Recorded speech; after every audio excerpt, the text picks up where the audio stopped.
Hey guys, what's up? It's Joe Rady from Rady's Rides. We're here at a special filming spot location because guess what? I have a special Mustang review for you. What are we talking about? We're gonna see what you should buy. Should you go with the brand new 2024 Mustang Dark Horse, or should you get yourself a Shelby GT350 or even GT350R? But before we get into these two performance pony cars, let's talk about what's going on here. The Mustang, it's been around since model year 1965, and originally many people felt that it wasn't a true performance vehicle. They would call it the secretary's car. Even though the Mustang GT with the K-code engine, that was that special engine you wanted to option because it was a high revving engine, V8, that, believe it or not, Shelby, Carroll Shelby, that's what he built the GT350 setup off of, is the K-code V8. Now what's fascinating is over the years, performance has definitely grown within the Mustang family, and there's been a lot of popular names. Not only Shelby GT350, Shelby GT500, Mach 1, of course we can't forget about the Boss 302, and for the first time ever, a new performance name known as the Dark Horse. I've had a lot of people reach out to me saying, Joe, should I go with a brand new Dark Horse, or should I go look for a pre-owned Shelby GT350?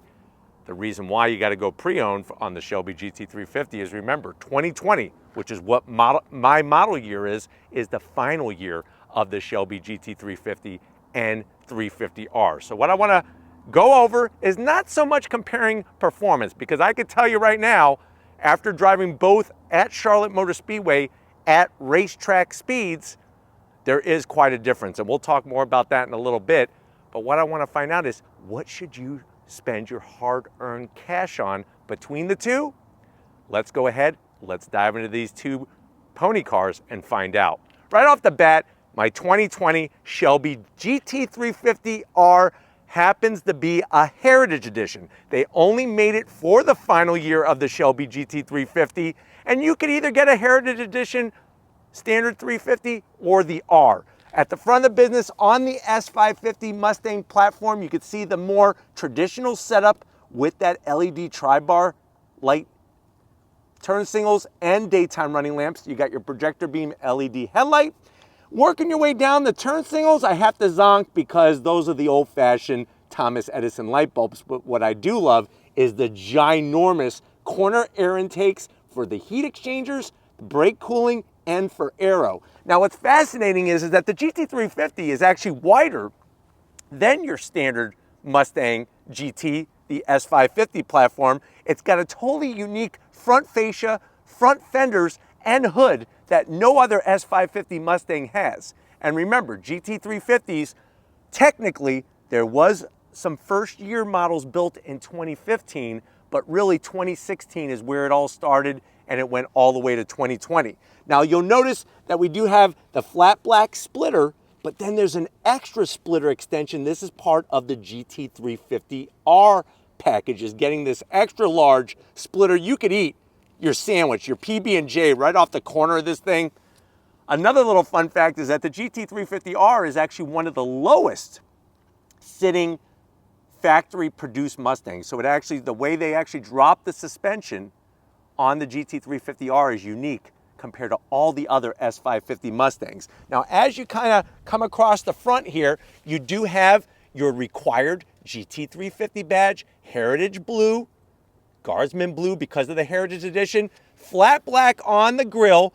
You'll notice the functionality, but then you'll also notice some blocked off portions. They actually learned that from the racetrack, that it was actually better for cooling to have a smaller opening to it kind of like rams the air into that area. So this is stuff that with this car, you get from the racetrack onto this car, and then you'll notice the full functionality on the lower grille opening, same flat black, and then you have that Shelby name stamped in that splitter. Remember, the stripes are Guardsman Blue, and this color is only available on the Heritage Edition. These stripes and Wimbledon White, that is the original color of the 1965 Shelby GT350. Hood and fenders, like I said, are unique to this vehicle. You have one large heat extractor in the center. Love the way they kind of sunk it in, and then those stripes going way over the top. When you compare that to the new Dark Horse, what do we have going on? First of all, we have a special color for this vehicle as well. It's actually called Blue Amber, and it really is a color changer. Not like the Mystic colors from the S95, the SN95s. This one does change color, but not so crazy. Now, at the front of the business, the Dark Horse does get a unique front fascia, just like the Shelby GT350. Definitely has the better headlights. So you got triple LED beam, much smaller headlight housing, and they took the tri-bar daytime running lamps and turn signals, put them up top. In the lower area, you're still gonna get ginormous air intakes for the heat exchangers, some gloss black, and then a little bit of a splitter on the lower portion. Now, there is a handling package for this vehicle that gives you some extra aero bits, different tires. That is something that will help increase the performance on the track and definitely give it a little bit more aggressive look because of the extra aero, not only at the front of the car, but also at the back. Now, as we come across that grille, look at that blue ember color. Love the way it sparkles. You're gonna have your gloss black grille, fully functional with the Mustang there in that gunmetal finish. And then on the bottom portion, we do have gloss black as well on the lower grille area. Now, as we rise up, you are getting a larger heat extractor from this hood. So air brings in, air comes out, the hot air comes out, full functionality on the heat extractor. Instead of it being flat black, it's gloss black. And this one has the optional Dark Horse stripes. These are not painted, you can get painted. These are vinyl graphics, but I like the way they did a gunmetal metallic gray, just like the Mustang horses on the front of this Dark Horse.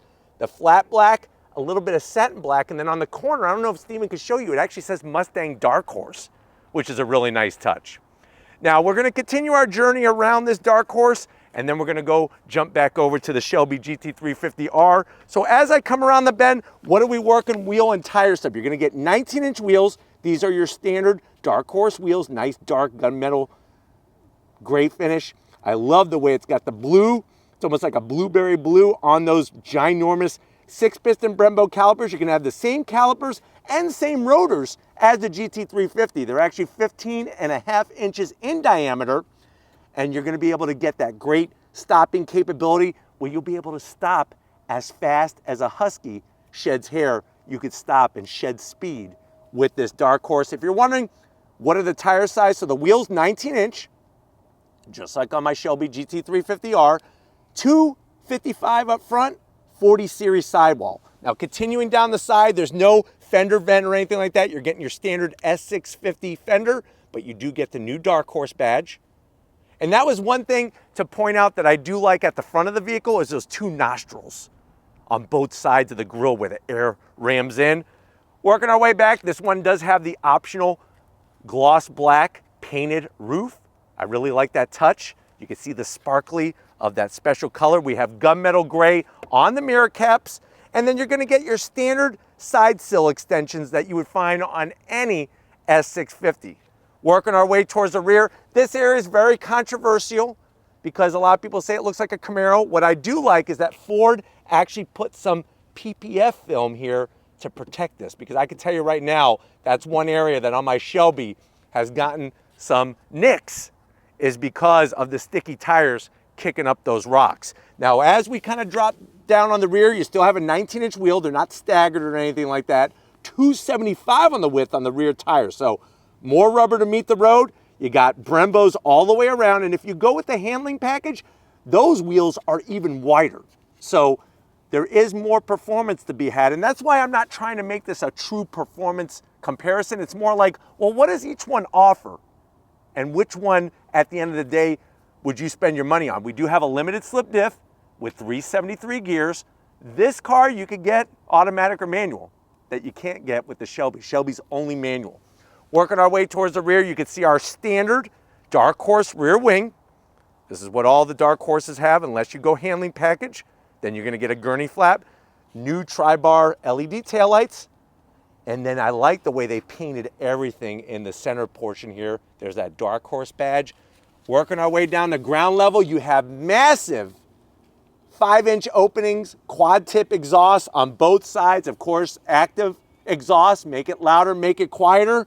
And then you can see how we have our rear diffuser. You are gonna have larger radiator on the Dark Horse, diff cooler, transmission cooler, and engine oil cooler. So they take care of the cooling for track duty. But why don't we go ahead, we wrapped it up out back, let's check out the Shelby and see what it brings. All right guys, time to take a trip around my Shelby GT350R Heritage Edition. I'm trying to keep this as unbiased as I possibly can and give you the real deal. We're actually gonna swing around this way, I think is the better way to go. So you can see that we have wider front fenders, and then as we drop down, when you went GT350R, you actually got carbon fiber wheels. Now, if you're wondering, well, Joe, how come it's not like the GT500 where I get to see the carbon?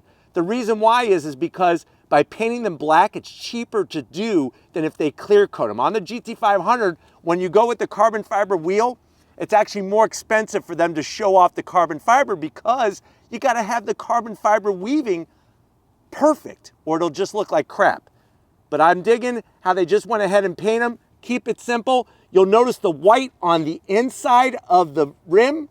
That is ceramic coating to keep the temps down. And then just like the Dark Horse, 15.5-inch rotors, 2-piece rotors, and no color choice on this thing for calipers. You're gonna get that red marinara colored Brembo caliper, 6-piston Brembo caliper. These wheels are wrapped with Michelin Cup 2 tires. And you'll notice that up front, when it comes to the Cup 2s, up front you're looking at 305s. So you actually have wider tires on this GT350R up front than you do on the Dark Horse out back. That to me is mind-blowing. We have Magna-Ride suspension, of course, and they really tweaked all the body work, the chassis work and everything for that track performance, even working on the springs and the Magna-Ride suspension. Now going down the rest of the vehicle, you'll notice that we have that flared fender vent, functional with the GT350 badge. I'm gonna have Steven kind of swing around and show that off a little bit. Because this is the Heritage Edition, it's the only Shelby GT350 to have the lower side stripe with the GT350 badge. So much history just in that badge. Gloss black on your mirror caps, and then the stripes, of course, go all the way over the top. And then now we're gonna get back to the rear tire setup. Now, on the rear, this is where things get crazy. 315s on these carbon fiber wheels. You'll notice we got the same Brembo calipers, same rotors, looking good. 373 gears, go figure. 373 gears, limited slip diff, and like I said, manual transmission only on this vehicle. One of the things as we spin around that you're gonna see is a carbon fiber rear wing.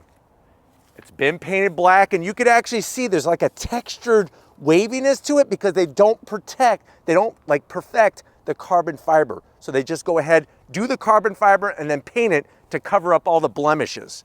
You do have your tri-bar taillight, much different than on the S650, but this is LED.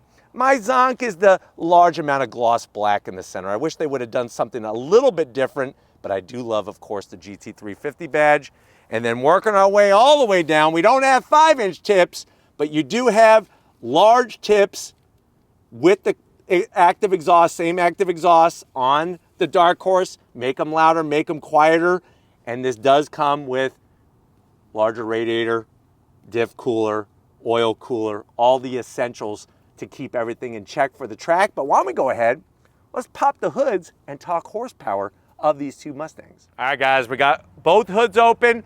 On the GT350R, I do have to zonk the prop rod because guess what? On the Dark Horse, you do get hood struts. I have always loved that beefy Ford Performance logo on that massive strut tower brace. That's gonna help stiffen up the front end of the vehicle. You'll notice no stupid covers on the engine. It shows off the intake plenum with its 8 individual runners. Nice large throttle body. But what is underneath the hood? It's called, nickname Voodoo. That Voodoo engine utilizes a flat plane crankshaft, just like a Ferrari or a Lamborghini. So 5.2 liters, naturally aspirated V8, 526 horsepower, 429 pound-feet of torque. The real kicker is that it redlines at 8,250 RPM. It's got a 6-speed manual, Tremec of course, only 0 to 60 if you know how to do the dance. 0 to 60, 3.7 seconds, quarter mile in 12.1 at 120 miles per hour. Top speed is 175 miles per hour.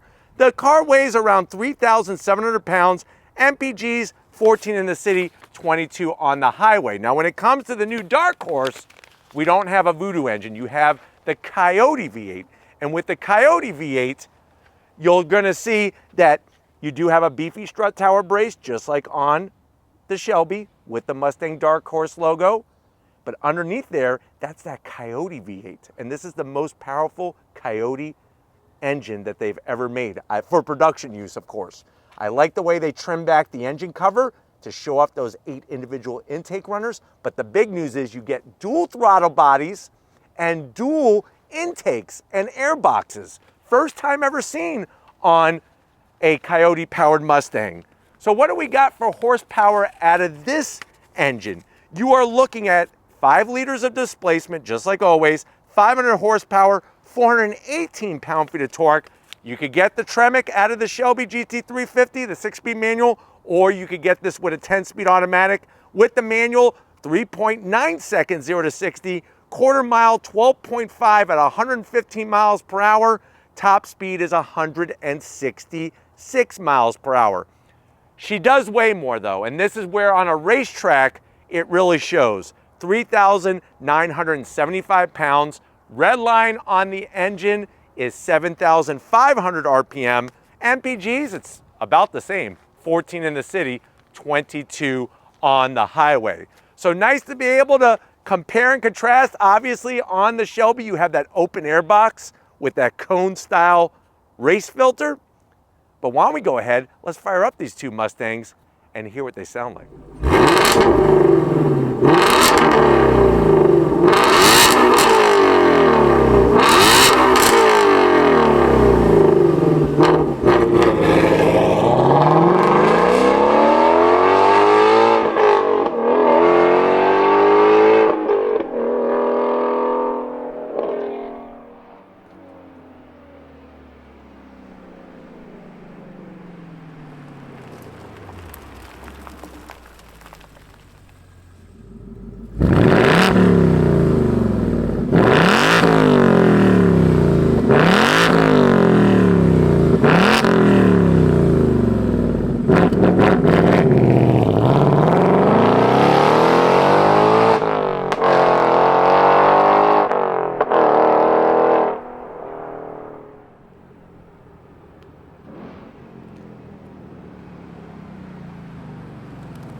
All right, guys, we are inside my very own Shelby GT350R. We're gonna start off here and then work our way to the newer Dark Horse. I know you're saying to yourself, well, Joe, this is the review that I wanted.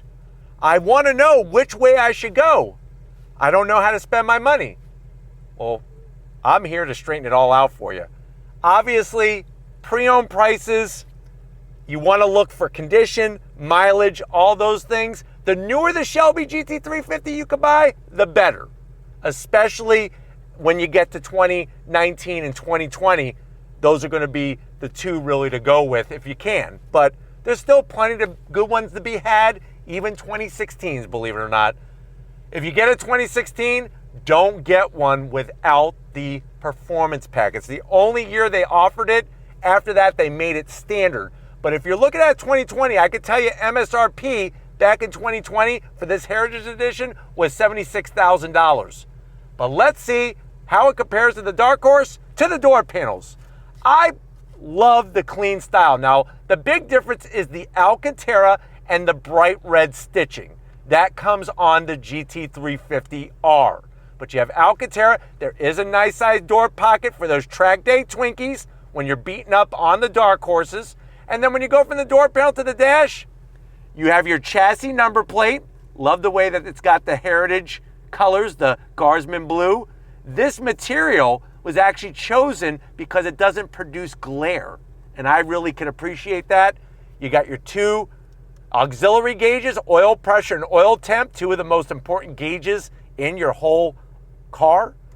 Has the older technology, older Sync 3, 8-inch, and it doesn't do as many fancy things as the Dark Horse. Of course, you're gonna have your full AC, the toggle switches, nice metal start-stop button, but this is where the magic is. That 6-speed Tremec manual transmission. Interesting on the shift knob. I don't mind it because it's more of a race style that if you looked before they went full dual clutch paddle shifting in transmissions with race boxes, a lot of manual transmissions in race cars were more of this sort of like peg style, but the throws are short and crisp, no automatic rev match downshift.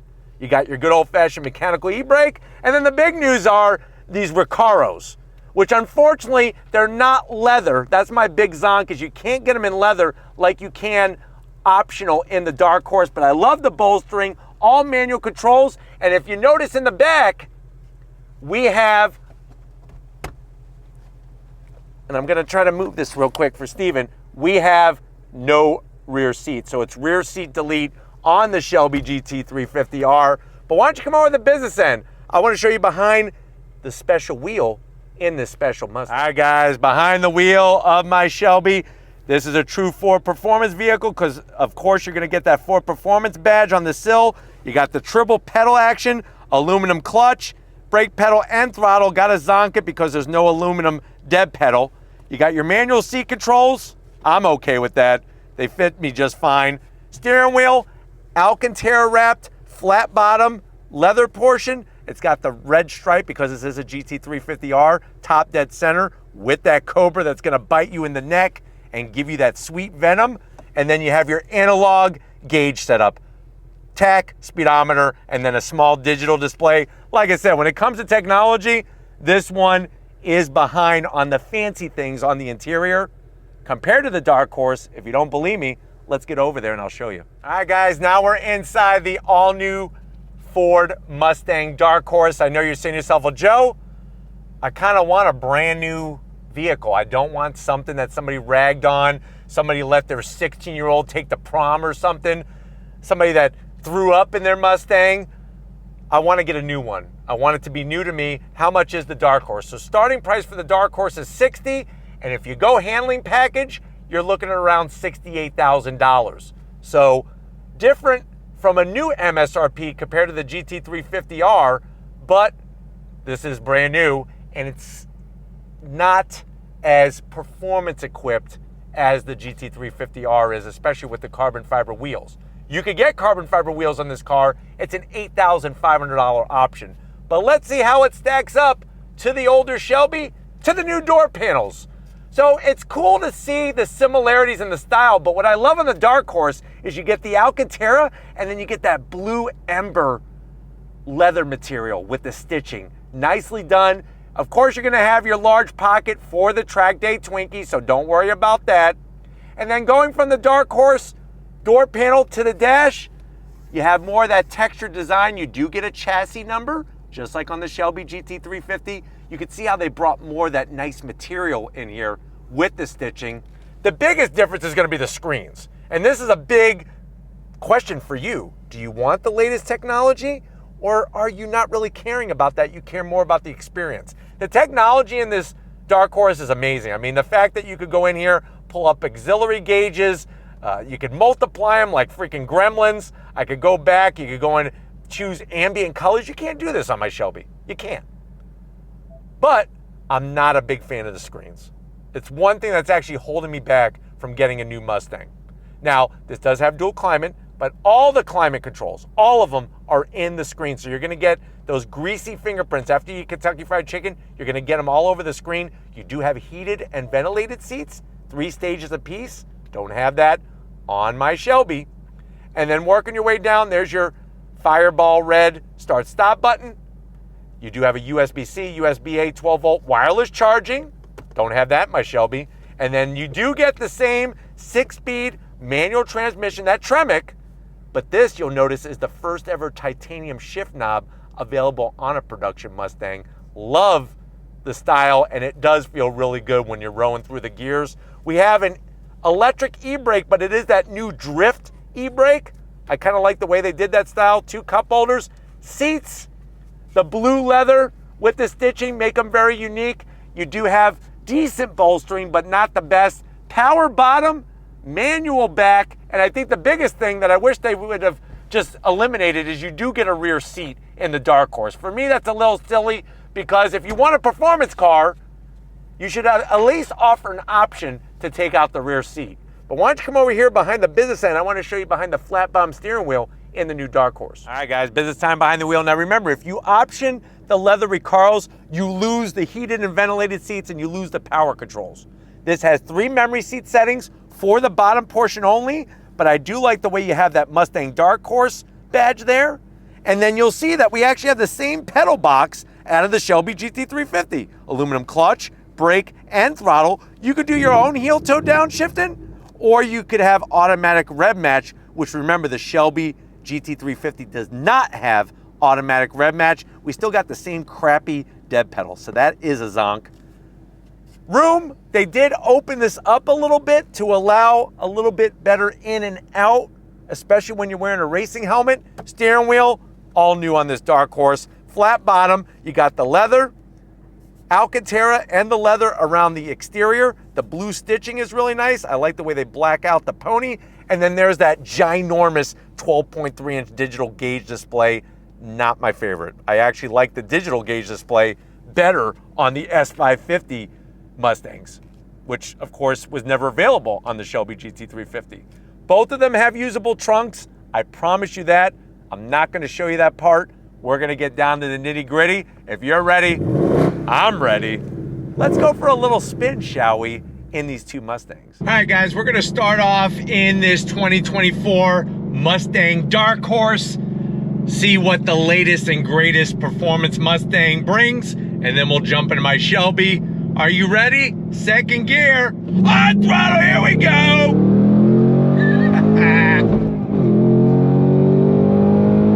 On those brakes. Nice.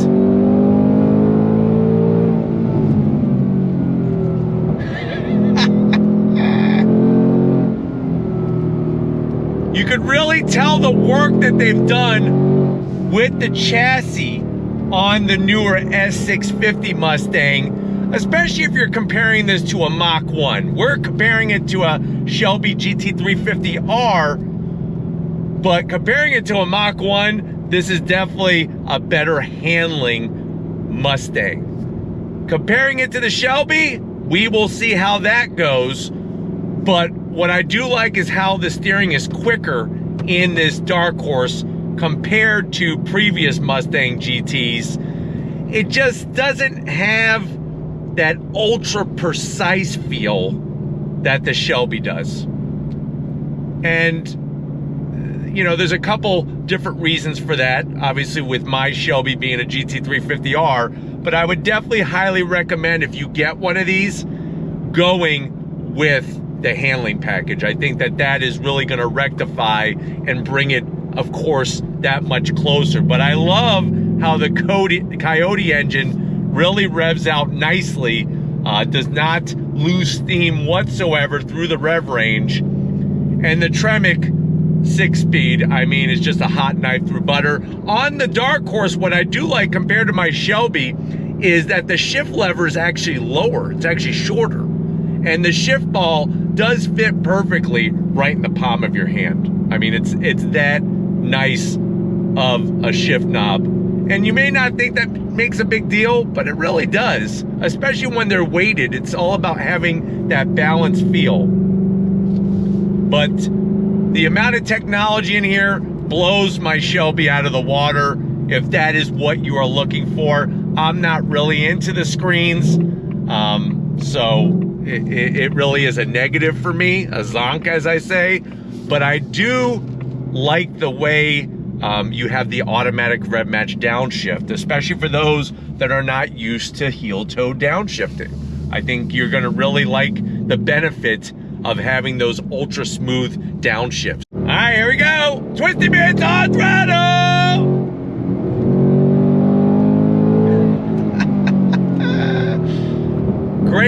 feedback through the front wheels.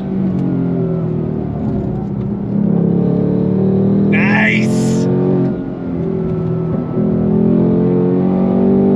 I'm able to leave it in third through that twisty section, which is nice. Second. On throttle, yeah!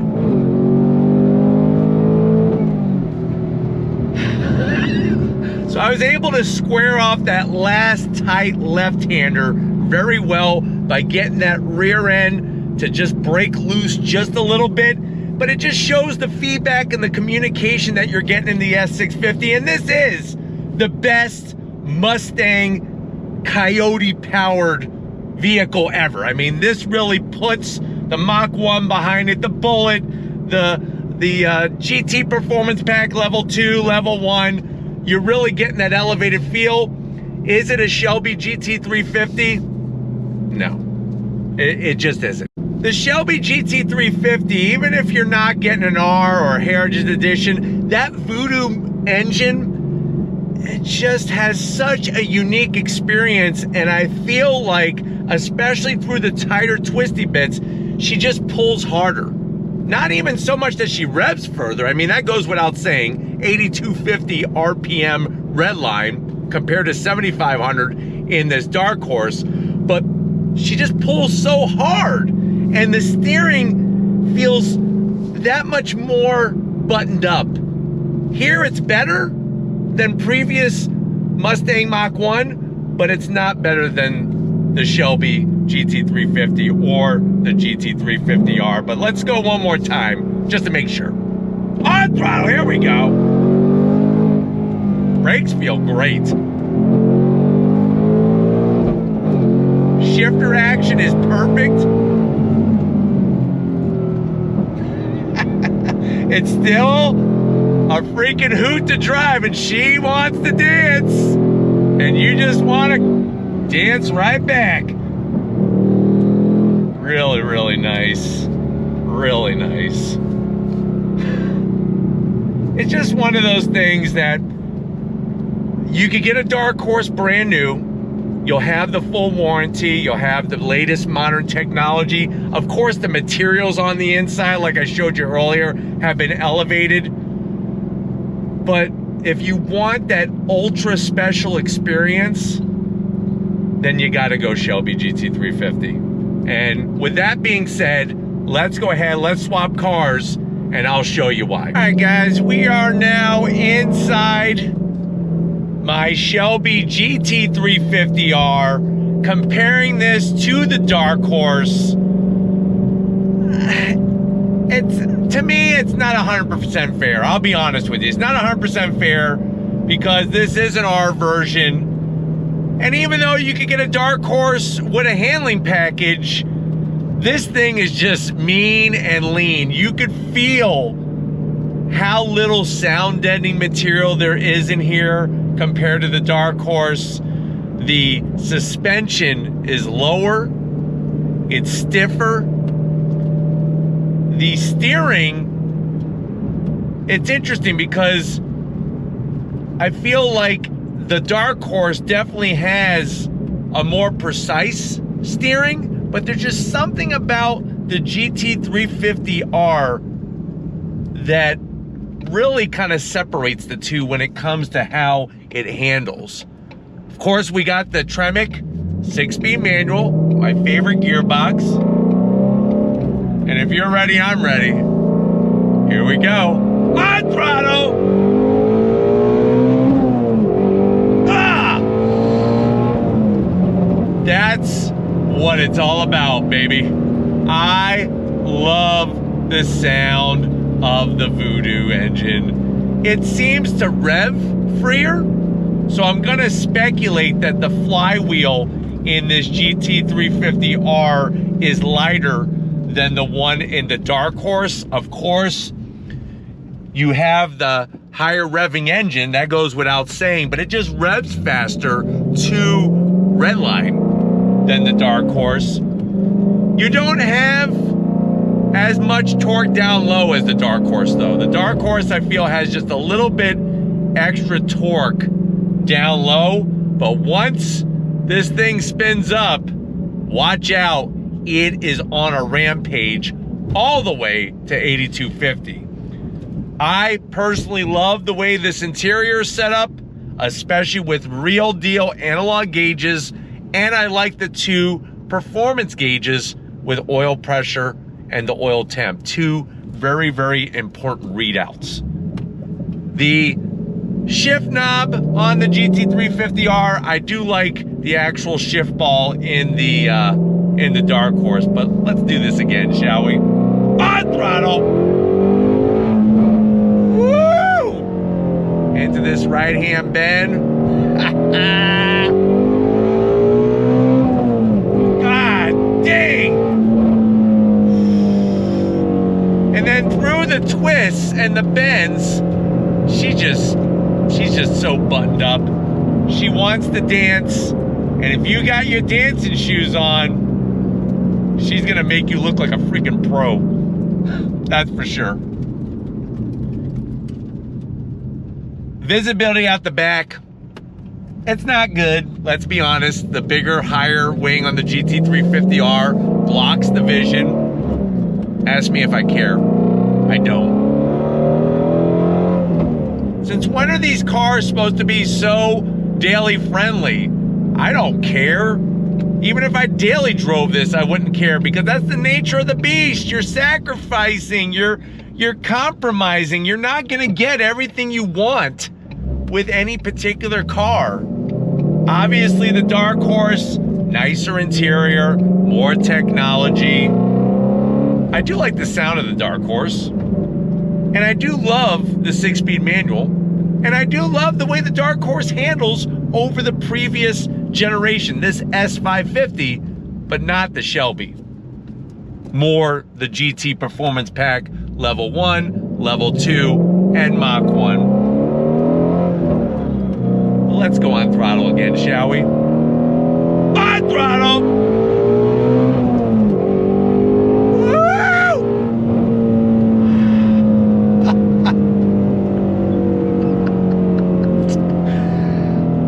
This is the car that I've always wanted, and that's why I bought it. And that's why I think in the end, I'm gonna forego the fancy screens and get a Shelby GT350. That's what I would do if I were you. Now, if you get one, my recommendation is get a 19 or newer.